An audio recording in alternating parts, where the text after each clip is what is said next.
Welcome back, family. With the season right around the corner, we only got a couple of more left of these season recap episodes. So I knew we had to get in a special guest for this episode, man.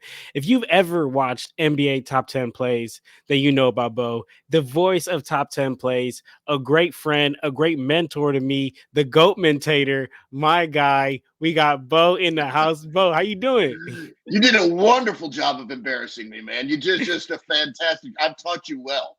I see what a great job you've done there. No, I'm doing great, man. I think I probably told you guys last summer.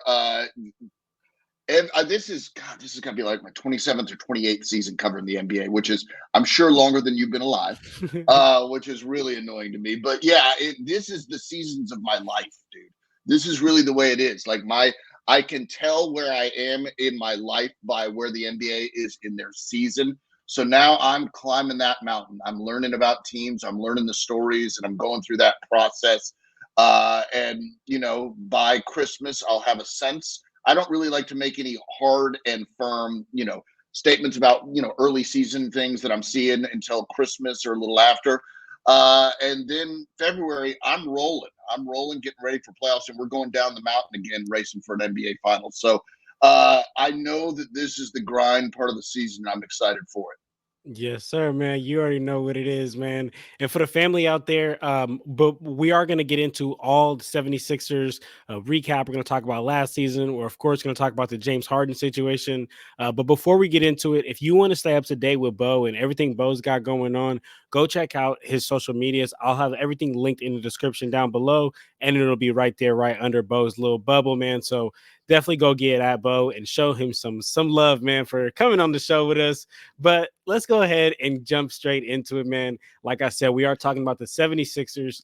Last season, they finished with a record of 54-28 as the third seed, swept the Nets in the first round of the playoffs, and then lost to the Celtics in 7 games. So since you're our 76ers representative for this episode, I want you to let us know, like, as a 76ers fan, can they be happy? Can they hang their heads on their last season?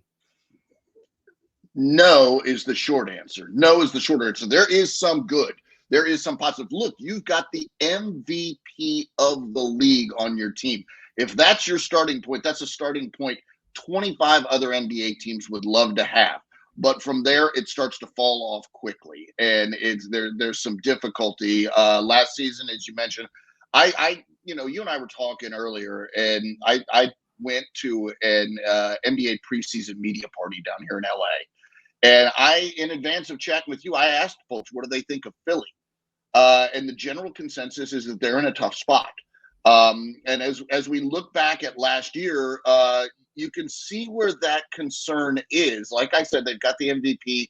He's the building block. We'll get into the drama surrounding this preseason training camp in Colorado Springs in a moment. But I think, there is the context that they have Joel Embiid. They have a young rising star in Maxey. They've got James Harden, who's, is he there? Is he not there? They've got some other pieces, but they don't have any young, a group of other guys, another young superstar that you feel can match them with what's happened in the offseason with Milwaukee, what's happened in the offseason with Boston, with Phoenix. So, the point is, looking at them by themselves, they're pretty good. But you're in context with your competitors, and they're not matching what their competitors are doing. So to me, Philadelphia is in a bit of a tough spot, and you don't want to be in that middle ground in the NBA, frankly. You just don't want to be there. You either want to be really in your championship window or really rebuilding. So I think Philly has got to figure out which way they're going. They brought in a new coach in Nick Nurse. And next season, they have some more flexibility. This season, what do you have? Is this going to be a tough year? I don't know. And the other thing, and the final thing I'll add on this is, if this is a tough year, how much patience does your franchise centerpiece have? Is he okay? Okay, next year will be really good. You just got to wait it out this year. I don't know that he is. So there's a lot of things that Philadelphia fans have to juggle as they get ready to look at this year.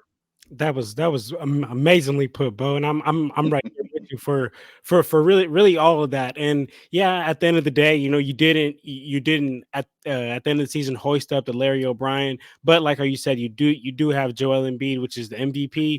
You have pieces to work off. You have Tyrese Maxey, and you have at least options as to where you can go. And then, like how you said, it wasn't all bad because the last time No, the 76ers got a 54 win season was 1965-66. So great. It's a I guess positive sign for them. well, you're right. And think about this. You're judged now if you're the Philadelphia 76ers on your playoff performance. That's it. Yeah. We know they're going to make the playoffs because they've got such a dominant player in Joel Embiid. He's absolutely one of the greatest centers to ever play this game. He's at a peak right now that few have ever reached. But like you said, they go through and they sweep the Brooklyn Nets. That's the good. Then they get up 3-2 on Boston in that playoff series. So you got 2 games to knock out Boston. You get wiped in the first quarter in game 6. So you lose game 6. Now it's 3-3. You win the first quarter in game 7, but you can't bring it home. So that's the sting for the Philadelphia 76ers. That's the bad taste in their mouth, is that they couldn't, with 2 swings at it, knock out the Boston Celtics and just get to a conference finals, just have a chance at it. Because them against Miami is a different matchup situation than Boston against Miami. And they may have had something for Miami that Boston didn't. So, and then if you get to a finals with Joel Embiid and Nikola Jokic, Lord knows what's happening. I Man. mean, it's all the entire franchise. If you look at it, came down to those 2 games. They had a chance in those 2 games, and they couldn't get it done. They got worked really at the end of the day in both of them. They had a chance in game 7 at the start, and then it went bad in a really bad way.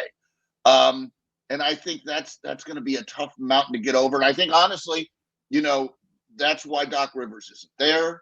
That's why Nick Nurse is there. They've got to get over that hump, and the hump is now complicated by the disposition of some of the players at that training camp in Colorado Springs.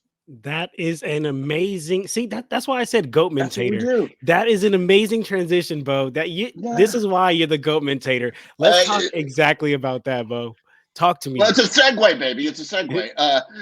Like what I would say to you is that we all know the elephant in the room, and that elephant is the beard James Harden.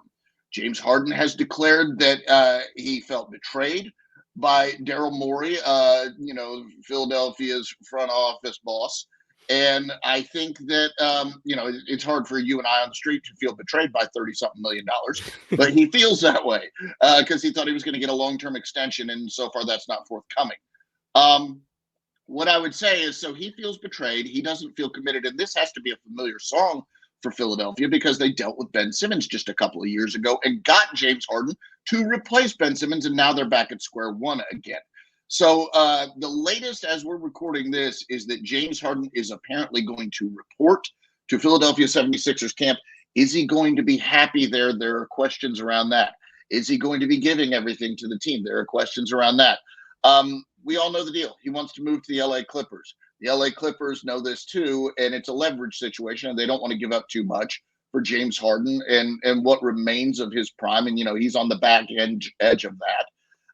So I just think, it puts Philadelphia in such a tough spot in this training camp. What can they get out of James Harden? Can they turn him over quickly, turn a new leaf, and become a franchise that can compete with Boston and with Milwaukee? Those are the questions that they live and wrestle with.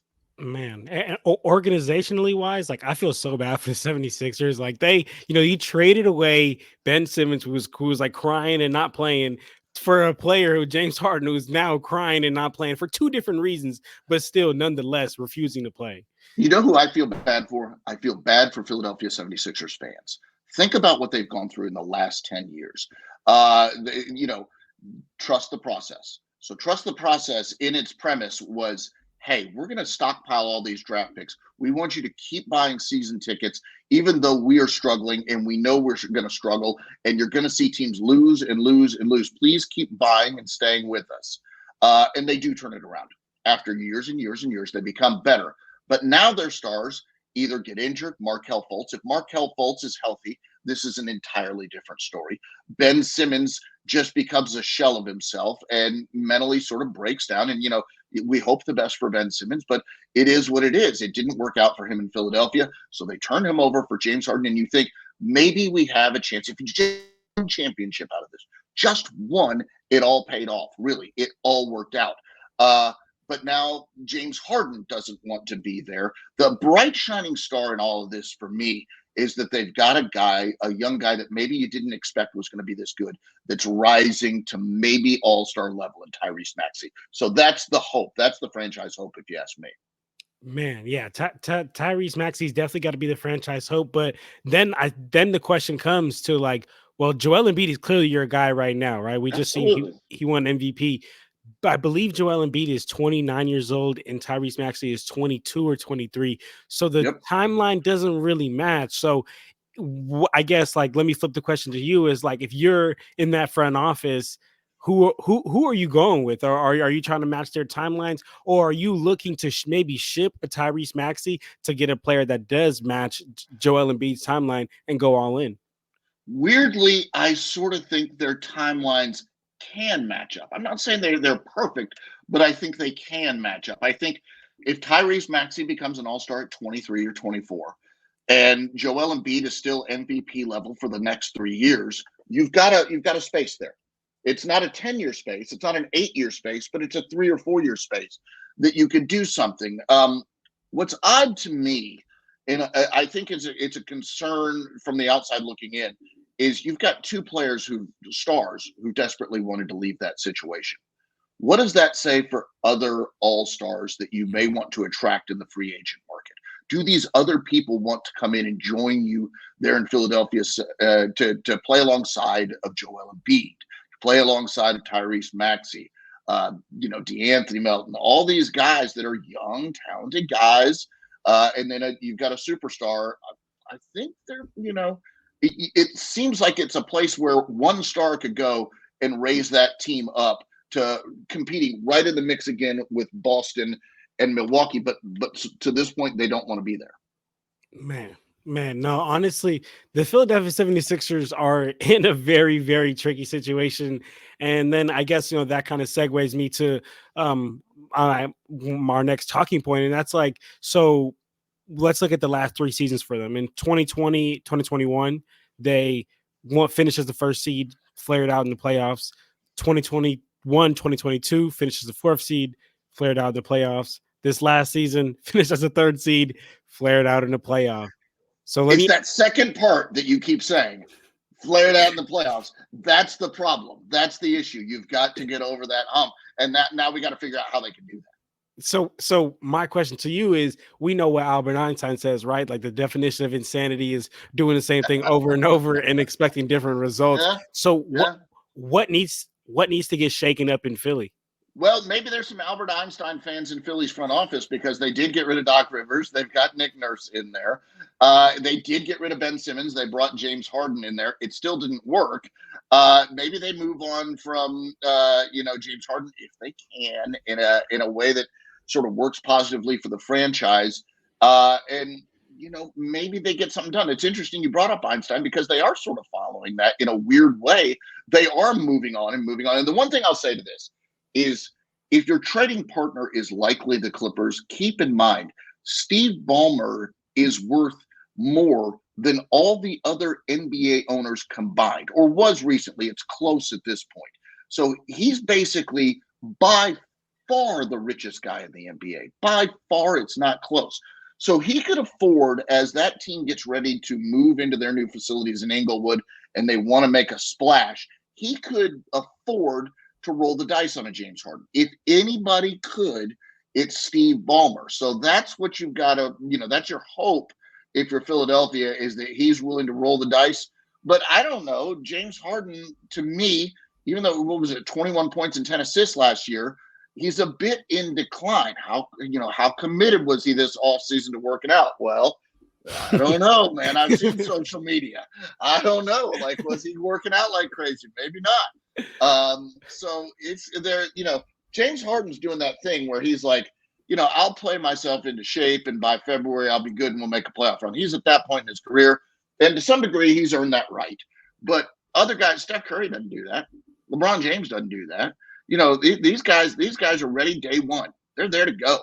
And I think James Harden owes that maybe to more than anybody else to himself to see what he can get out of himself. He may not care. He may just be like, yeah, whatever, championships don't matter. I've got hundreds of millions of dollars. That's fine. But I'd like to see him challenge himself and see what he can really become. Man, me, me too. The more that I get into the NBA, I find out that like, there's actually like a lot of the guys in the NBA that are like that. They're like, man, like I'm not really worried about winning. Like I'm getting all this money, which is great and all. Like I totally understand. But for me personally, like I'm a winner. Like I'm trying to be like, hey, I won. Like I was at the pinnacle. So it's upsetting to hear that some guys are like that. Well, so like you think about it, you think, if you set the far competitive edge at like human psychopath at Michael Jordan, and then, Kobe Bryant next in line, maybe just down from that, all the way over to somebody who just doesn't care at all. Uh, Most guys fall somewhere in between. Most guys aren't Michael Jordan or Kobe Bryant or, that. I don't even know that LeBron is that Yeah, he's definitely wildly not. Yeah, intense. I don't think he's there mentally. That doesn't mean I don't think he's one of the greatest players of all time. I hundred hope percent people don't see understand that. you.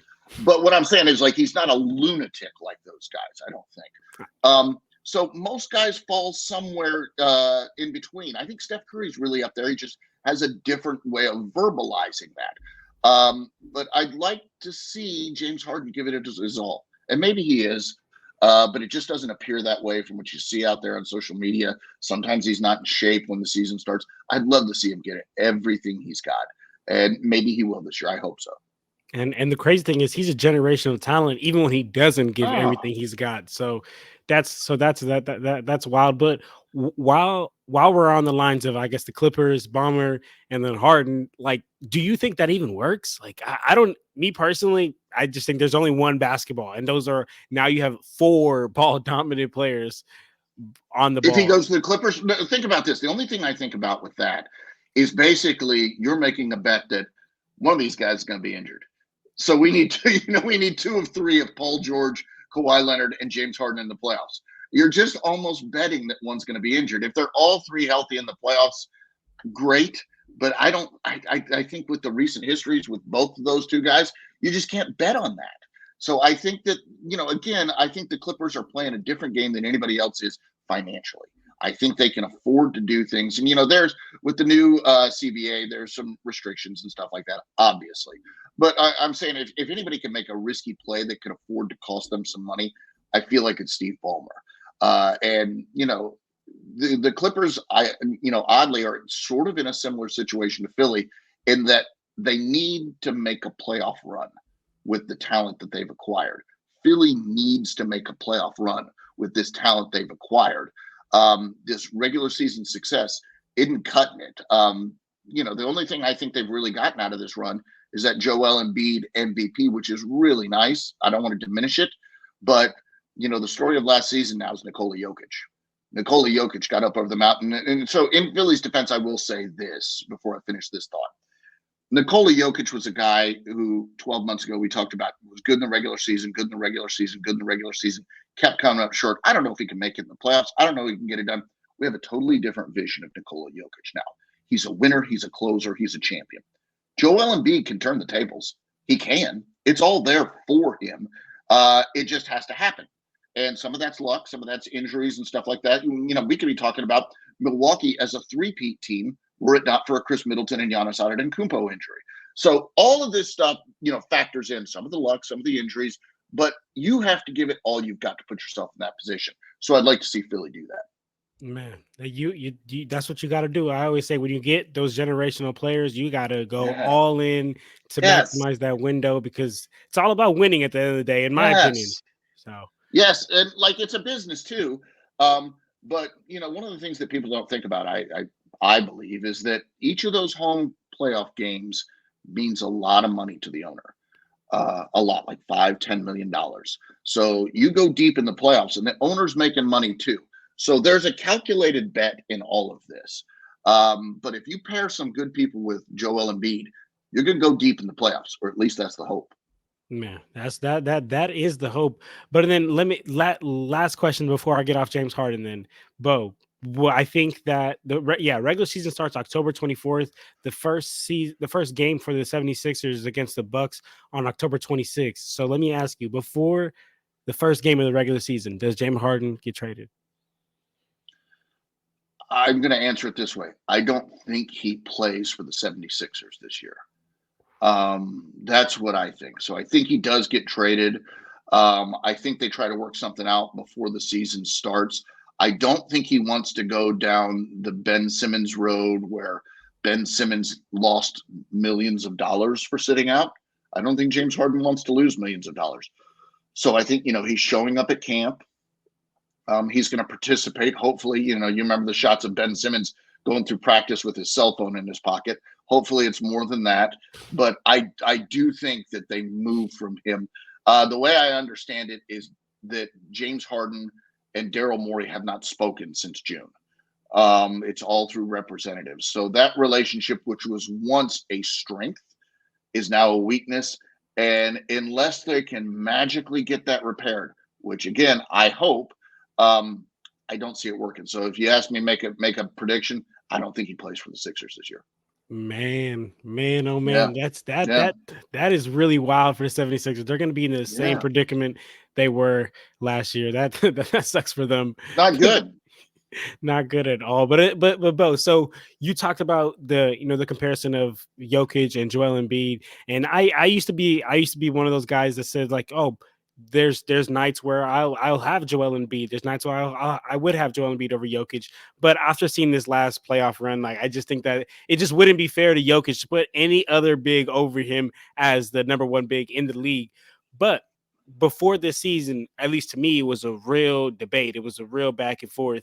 Um, but now I'm starting to question, like, can Joel Embiid really be a 1A guy? Can he really lead a team to a championship? Because you have to take everything into account. Like, yes, Yeah, the talent is there, the skill is there, the hard work may be there, everything that he needs may be there, the intangibles, but you got to be healthy because availability is the best ability. So yep. can he be that?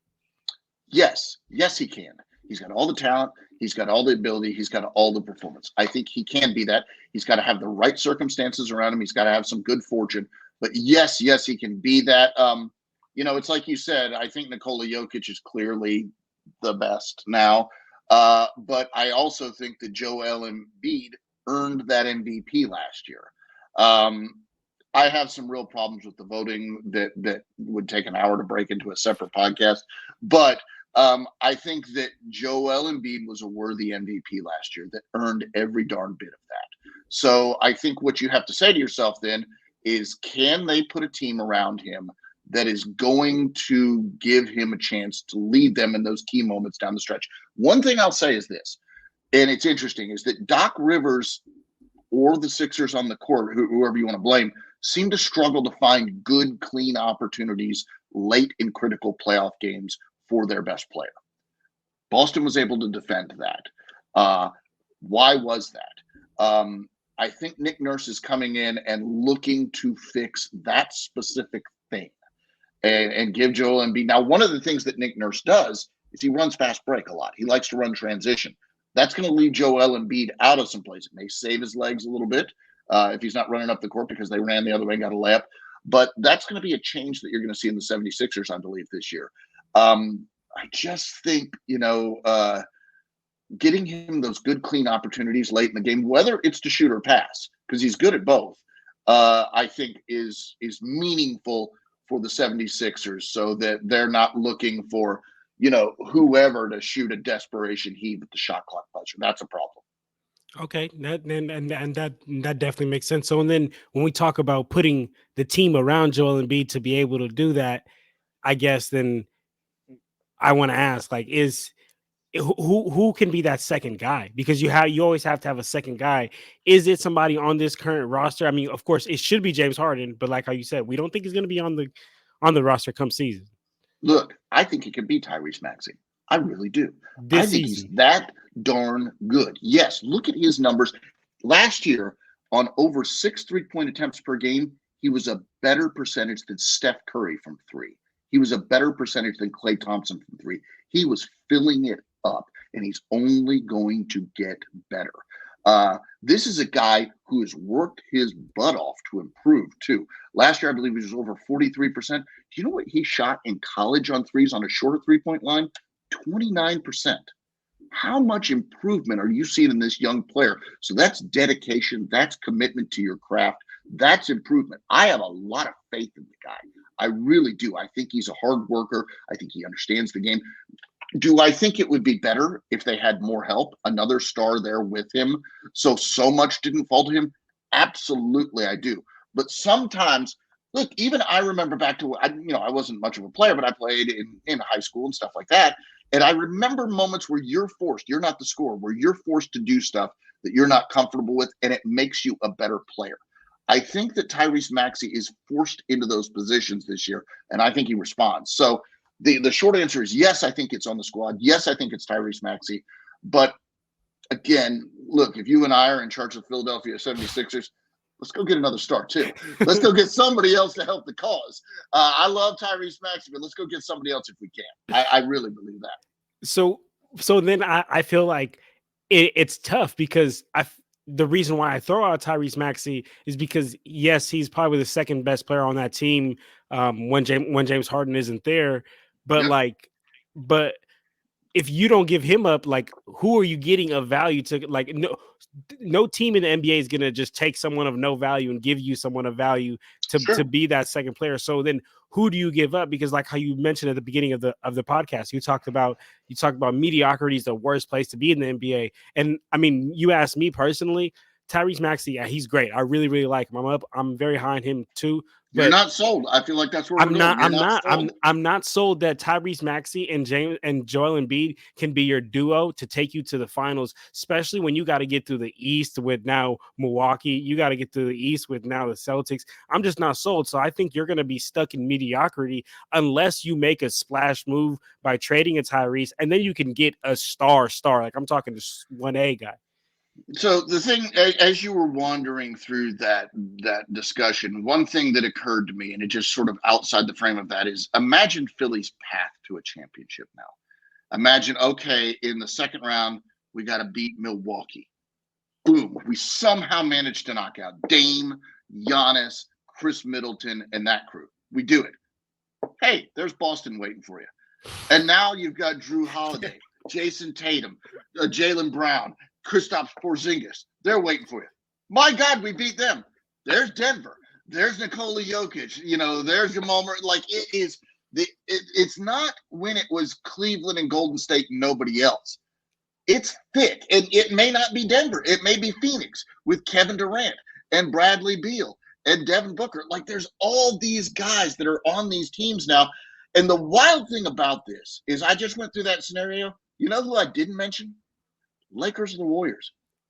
Like they could be good too. I mean, there's just so many. It's thick now. It's just the competition is so heavy. So I think they're gonna have to figure something out with this roster. I really do. I think in the end they'll probably get something done with James Harden and the Clippers. I don't think it's the perfect deal that they want, but maybe they can work in a third team somehow and get a couple of pieces back. I've looked at their moves. Kelly Oubre, okay. I mean, it's fine. It's not a superstar. It's really not, unless you're talking about Instagram. So, I mean, I don't know. He's good.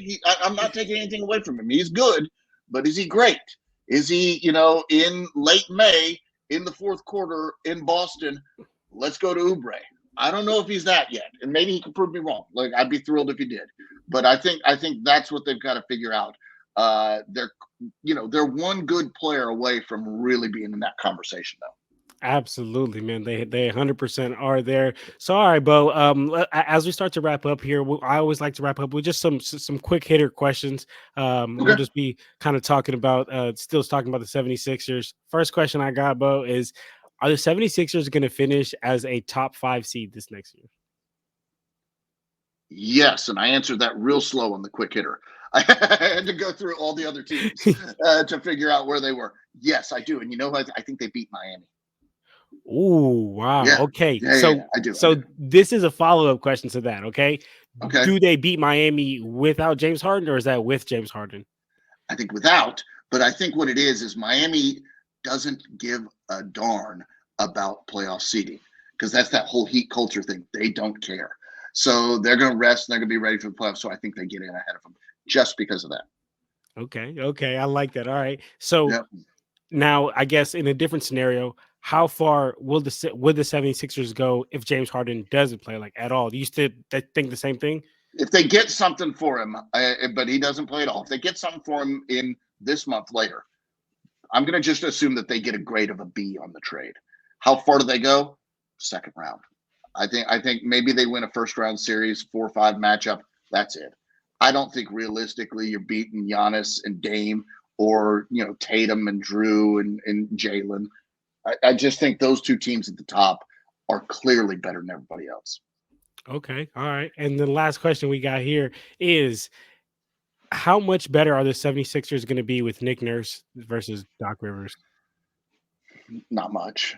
I don't think. I mean, I think they are who they are. They'll play a different style. They'll get a little bit more, but I think we grade how much better is graded versus the competition. Are they going to be better than Milwaukee? Nope. Are they going to be better than Boston? Nope. Is that where they were last year? Yep. So that's about where they. I mean, I think that's about where they are. I mean, I don't know the way.